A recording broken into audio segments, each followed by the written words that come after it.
Kamala Harris did her interview on Wednesday with Fox News host Bret Baier, and of course on Fox News earlier in the day, they aired that pre-recorded and heavily edited Donald Trump town hall because he was mad that Fox was going to interview Harris. He got on Truth Social earlier in the week and had a total meltdown about it. So they said, it's okay, big boy, we'll give you your own thing too that day, and it'll air first. And then later in the evening, they aired the Bret Baier interview with Harris, and it was a wild one. Definitely not friendly. Bret Baier was a little bit combative. Harris, of course, had to kind of lose her cool at a few moments when it was called for. And I do think overall she did a good job. I do not think Bret Baier did a great job, but I don't know if it was just as bad as everybody says. He's an a-hole, and so I don't know what you expected. But anyway, after the interview aired, Donald Trump lost his damn mind. And he got on Truth Social and suggested that the interview was somehow so bad that Harris now needs to take a cognitive exam. The convicted felon, who news reports all this week have been questioning his cognitive abilities, thinks that Harris is the one showing signs of decline. Here is the full post he put on Truth Social, and it's a tough one. Great job by Bret Baier in his interview with Lion Kamala Harris. She has a massive and irredeemable case of Trump derangement syndrome, so bad, in fact, that she is barely able to talk about any subject other than the man who had the best economy ever, the strongest border in history, and who just got the unanimous endorsement of the U.S. Border Patrol, me. Their endorsement was a tremendous honor. They said that Comrade Kamala did a terrible job, the absolute worst in memory, and can't be allowed to do it again. She is also the worst vice president in history, but hopefully will soon be gone.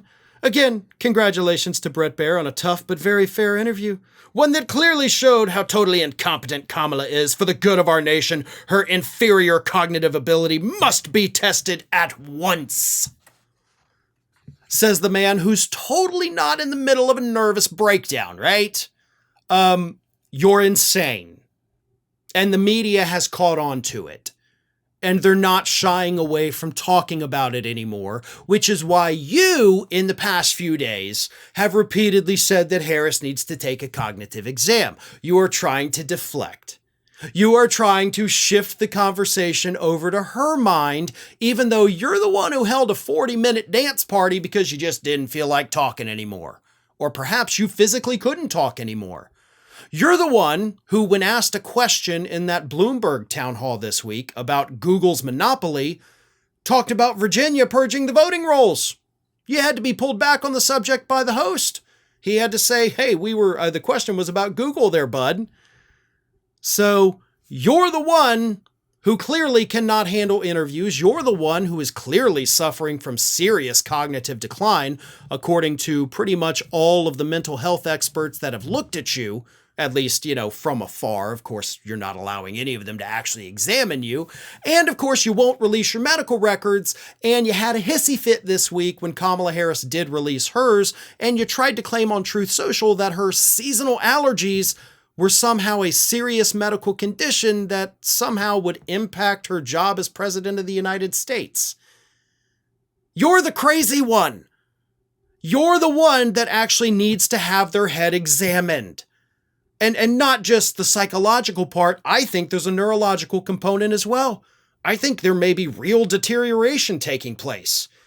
And perhaps, I don't know, you've been hanging out with Kennedy a little much. Maybe we ought to check you for brain worms too, right? Whatever it is, your deflection is so obvious. Your trying to shift the conversation could not appear more desperate than it is. We know what you're doing, and nobody is falling for it. Oh, and for the record, the unanimous endorsement from the Border Patrol technically didn't happen. You did, in fact, get endorsed by the Border Patrol, but if I can pull up their statement real quick, here is what they said.